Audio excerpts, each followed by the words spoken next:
उत्तर प्रदेश के एक छोटे से गांव में एक पुरानी काली हवेली थी, जिसे सालों से किसी ने छुआ तक नहीं था।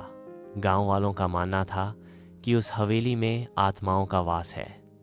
कहा जाता था कि हर पूर्णिमा की रात वहां से किसी लड़की के गाने की धीमी धीमी आवाज आती है। एक दिन शहर से एक नौजवान पत्रकार राहुल गांव आया। उसे इन बातों पर यकीन नहीं था। उसने ठान लिया कि वह काली हवेली की सच्चाई जानकर रहेगा। गांव वालों ने बहुत मना किया, लेकिन वह कैमरा लेकर पूर्णिमा की रात हवेली में घुस गया। हवेली के अंदर सब कुछ धूल और मकड़ियों के जालों से ढका था, पर जैसे ही घड़ी ने रात के 12 बजाए, उसे एक कोने से किसी के गुनगुनाने की आवाज़ आई। राहुल डरते डरते उस कमरे की ओर बढ़ा जहां एक पुराना शीशा टंगा था।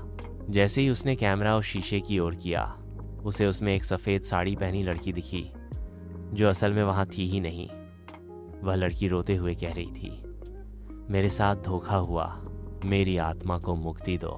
अचानक हवेली का दरवाज़ा अपने आप बंद हो गया और राहुल की चीखें हवेली की दीवारों में गूंजने लगीं। सुबह तक वह कहीं नहीं मिला, सिर्फ उसका कैमरा और एक टूटी हुई चूड़ी ज़मीन पर पड़ी थी। कहते हैं आज भी अगर कोई पूर्णिमा की रात हवेली के पास जाता है तो उसे एक लड़की के रोने की आवाज़ सुनाई देती है और एक परछाई धीरे धीरे उसकी ओर बढ़ती है।